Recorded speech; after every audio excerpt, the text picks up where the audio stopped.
Oke, assalamualaikum warahmatullahi wabarakatuh. Selamat datang kembali di video saya, di video petualangan saya belajar bahasa pemrograman. Yang pada kesempatan kali ini saya sedang mempelajari bahasa pemrograman JavaScript. Dan pada hari ini saya belajar tentang eh, JavaScript Style Guide atau panduan gaya JavaScript. Oke, langsung saja ke videonya. Panduan gaya JavaScript. Selalu gunakan konvensi kode yang sama pada semua project JavaScript. Jadi kita disarankan untuk selalu menggunakan konvensi kode atau gampangnya adalah kita harus menggunakan pakem aturan yang sama pada semua project JavaScript yang kita buat. Konvensi kode JavaScript. Konvensi kode adalah panduan gaya untuk pemrograman. Biasanya mereka mencakup aturan pemberian nama dan deklarasi variabel dan function, aturan penggunaan white space atau spasi, indentansi dan komen, praktek dan prinsip pemrograman. Nah, mungkin bagi yang belum tahu apa itu konvensi kode adalah gaya untuk pemrograman. Jadi setiap programmer itu memiliki gaya mereka sendiri dalam memprogram. Misalkan mungkin dalam menulis variabel, programmer A itu disingkat, programmer B menggunakan tanda underscore dan lain. Itu setiap programmer memiliki gaya mereka sendiri. Nah, dari JavaScript sendiri kita disarankan untuk selalu menggunakan konvensi kode yang sama di setiap program JavaScript kita. Nah, biasanya cakupannya apa saja dari konvensi kode ini? Biasanya yang pertama adalah aturan pemberian nama dan deklarasi variabel dan function. Jadi dalam pemberian nama dari variabel dan function ini kita disarankan menggunakan konvensi yang sama. Lalu aturan penggunaan white space. White space itu adalah ruang kosong atau biasa kita kenal dengan spasi. Indentansi. Indentansi itu seperti baris baru pada paragraf. Lalu komen. Dan yang terakhir adalah praktek dan prinsip pemrograman. Konvensi kode menjaga kualitas, meningkatkan keterbacaan dari kode, dan membuat kode lebih mudah untuk di-maintain atau dipelihara. Nah, fungsinya apa ketika kita menggunakan konvensi kode yang sama atau yang teratur? Fungsinya adalah untuk meningkatkan keterbacaan dari kode kita sehingga kita lebih mudah ketika kita membaca kode kita. Yang pertama itu, yang kedua kita lebih mudah dalam memelihara kode kita nanti seperti itu. Konvensi kode dapat berupa aturan yang didokumentasikan untuk diikuti oleh seluruh tim atau berupa praktik coding individualmu sendiri. Nah, jadi ketika kita bekerja pada suatu project dengan tim, dengan banyak orang, mungkin konvensi kode itu bisa berupa dokumentasi aturan yang harus kita gunakan dalam membangun program itu. Atau ketika kita sendiri, konvensi kode itu sendiri adalah praktik coding kita. Pertama, nama variabel. Untuk penggunaan umum nama identifier. Identifier itu nama variabel ya guys. Menggunakan format camel case. Nah, biasanya ada kebanyakan besar itu menggunakan format camel case dalam pemberian nama identifier atau nama variabel. Nah, lalu yang kedua adalah nama diawali dengan huruf. Nah, selain menggunakan format camel case itu punuk unta.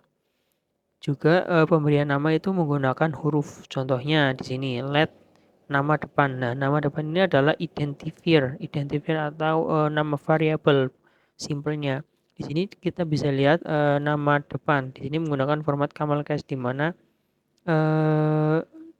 awal kata dari kata setelah kata pertama itu menggunakan huruf besar. Contoh nama depan, nama belakang, B-nya menggunakan besar dan nama lengkap. Nah, di sini menggunakan format camel case. Nah, lalu di sini identifiernya atau nama variabelnya itu semua menggunakan awalan huruf. Lalu ruang di antara operator atau biasa kita sebut spasi. Selalu tempatkan spasi atau space di antara operator dan setelah koma. Nah, jadi ketika kita menuliskan kode atau mengcoding, nah di sana kita menuliskan sebuah operator, baik itu operator penambahan, operator pengurangan atau apapun, atau intinya semua operator kita disarankan atau dianjurkan untuk menambahkan spasi setelah setelah dan sebelum operator.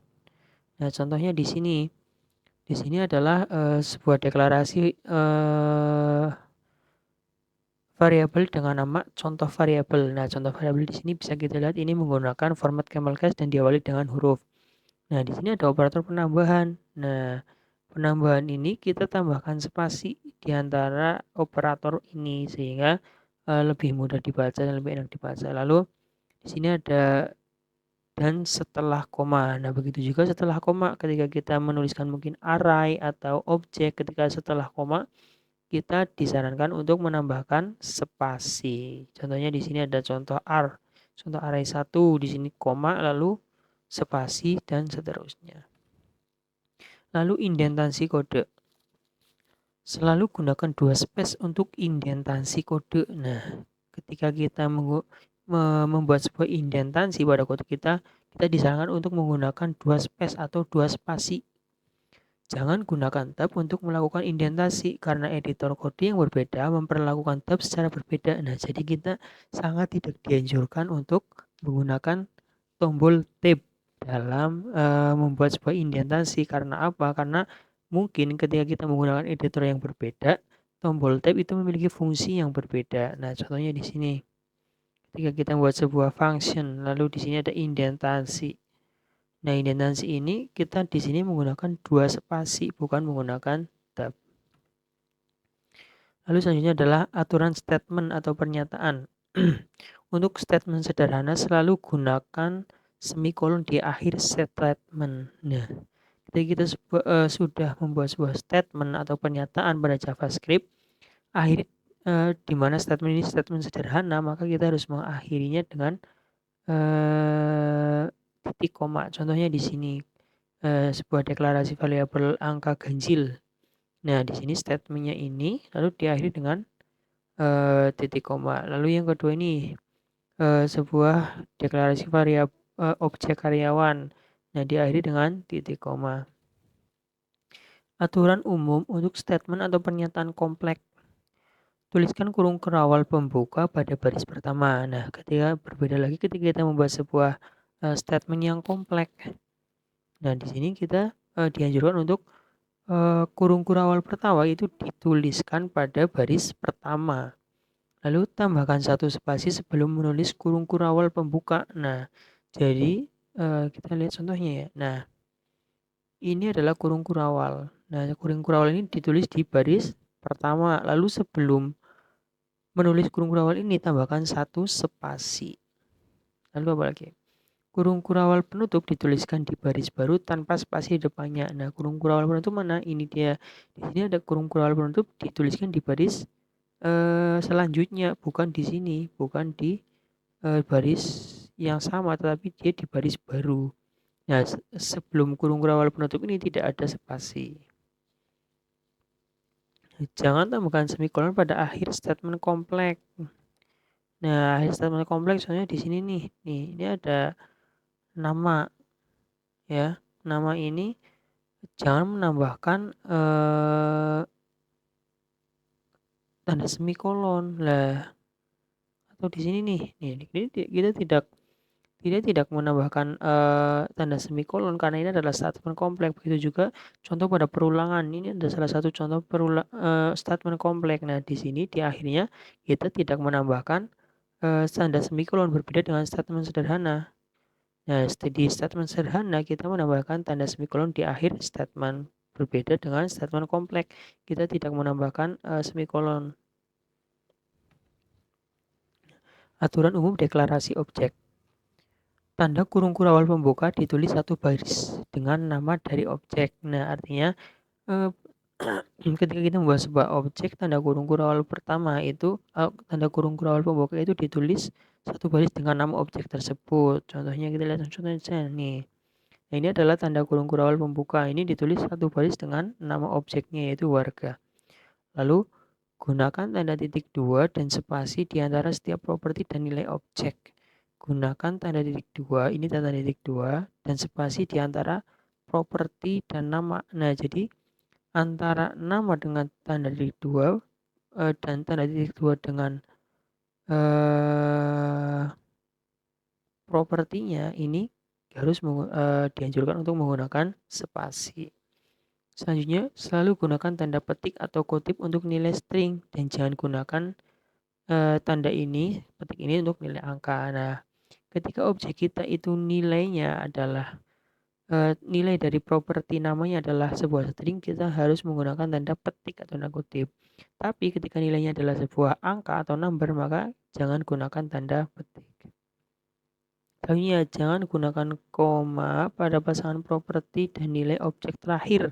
Nah, ketika kita menuliskan objek terakhir, contohnya di sini adalah status, itu kita tidak disarankan untuk tidak menambahkan koma. Walaupun ketika kita menambahkan koma ini tidak akan berpengaruh apapun ya, artinya kode tidak akan error, akan tetap berjalan. Tetapi untuk konvensi coding yang lebih baik, kita disarankan untuk tidak menambahkan koma.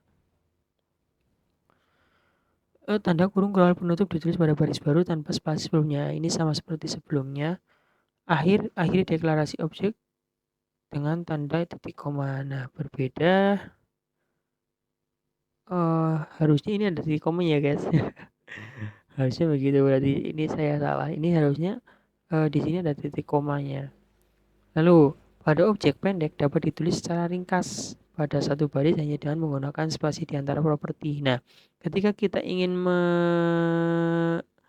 menuliskannya dalam format objek yang pendek, artinya tidak ingin bertingkat seperti ini, kita bisa menuliskannya pada satu baris dengan menggunakan spasi dan koma untuk memisahkan properti namanya. Contohnya di sini ada properti nama, lalu dipisahkan dengan koma dan spasi, lalu properti umur dan selanjutnya. Selanjutnya, panjang baris kurang dari 80.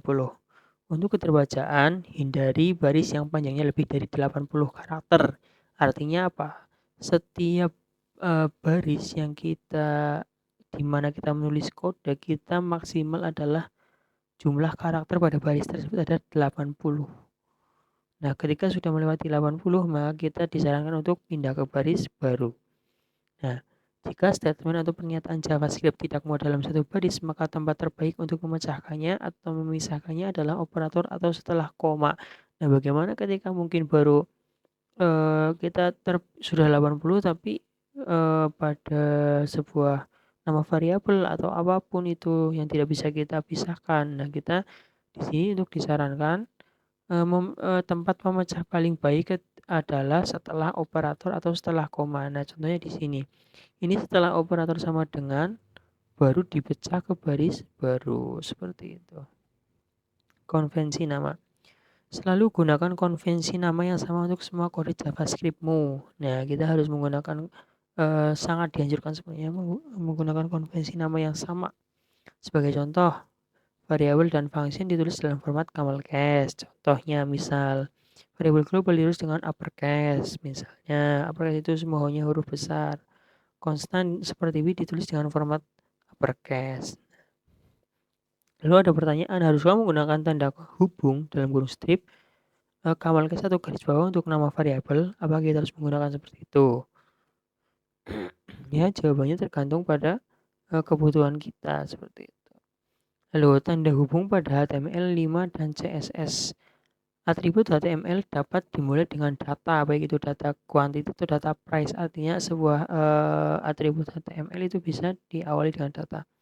Tanda hubung dalam kurung strip pada CSS digunakan pada nama properti seperti font size. Nah, fungsi tanda hubung pada CSS ini biasa digunakan pada nama-nama properti seperti font size, font weight, lalu ada dan lain-lain banyak. Intinya ini sering digunakan untuk nama properti CSS.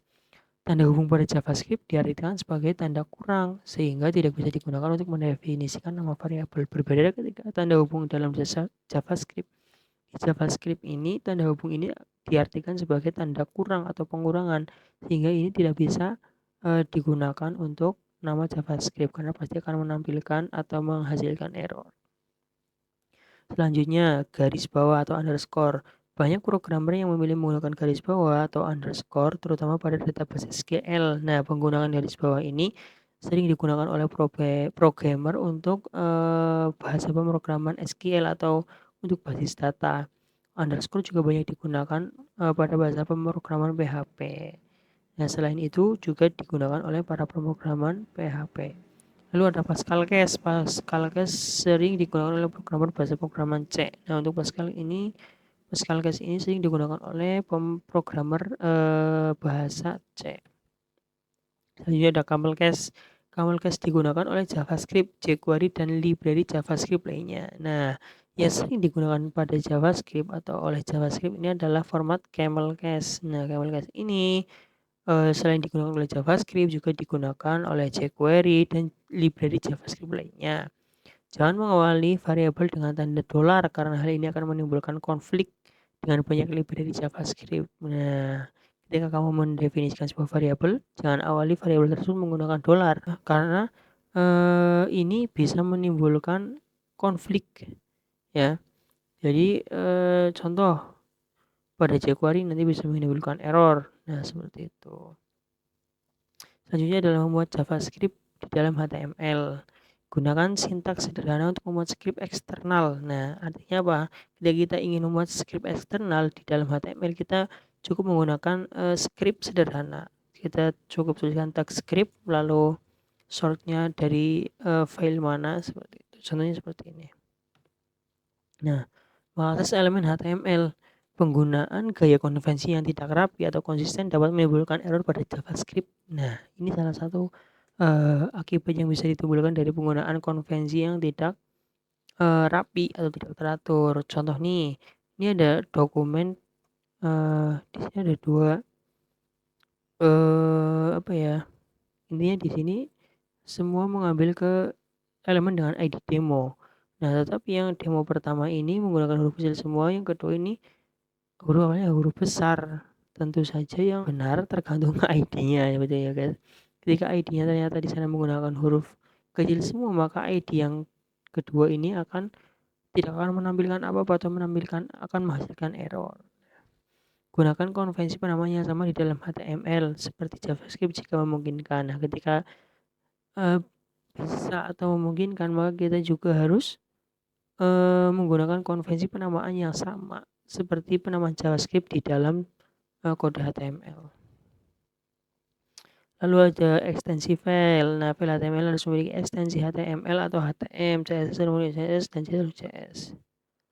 Penggunaan lowercase atau huruf kecil untuk nama file. Nah, sebagian besar web server, Apache dan Nginx peka terhadap huruf besar dan kecil atau namanya case sensitive. Nah, jadi server-server tadi, web server tadi itu sangat peka terhadap huruf besar dan kecil, sehingga sebagai contoh file dengan nama gambar.jpg dengan huruf kecil semua itu ketika diakses menggunakan gambar.jpg dengan huruf G yang besar, maka ini akan menghasilkan error. Nah, ketika kamu menggunakan campuran penggunaan huruf besar dan kecil untuk penggunaan nama file, kamu harus benar-benar teliti. Nah, ini akibatnya ketika kamu mungkin mengcoding, kamu melakukan campur aduk semua codingnya, sehingga di situ terdapat format nama file yang menggunakan camel case atau kecil semua atau apa seperti. Nah, itu kita harus benar-benar teliti ketika kita memanggilnya gitu. Web server lain seperti Microsoft dan IIS tidak peka terhadap huruf besar dan kecil atau case insensitive. Nah, ini adalah kebalikan dari case sensitive. Terus ketika kamu berpindah dari web server yang case insensitive ke case sensitive, kesalahan kecil pun bisa merusak website. Nah, iya, ini artinya ketika kita sebelumnya sudah menggunakan seperti Microsoft, di mana di situ tidak memperhatikan huruf besar dan kecil, lalu kita pindah ke Apache atau Nginx, maka akan tampil error-error gara-gara penulisan nama file yang tidak sama seperti itu. Solusi untuk ini adalah dengan menetapkan untuk menggunakan lowercase atau huruf kecil untuk nama file. Nah, solusinya apa? Agar bisa digunakan di yang cache sensitif web server ataupun cache insensitif, yaitu dengan menggunakan huruf kecil semua. Artinya kita beri patokan penggunaan nama file dari project ini adalah menggunakan huruf kecil semua, seperti itu.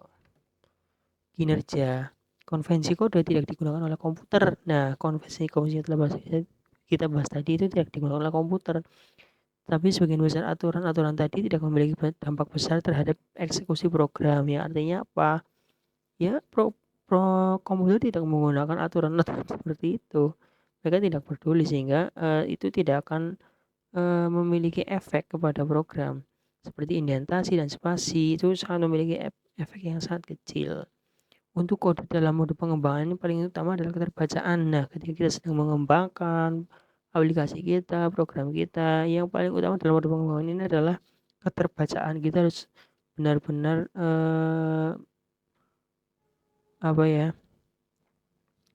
yakin bahwa user ini paham ketika membaca ini, seperti itu.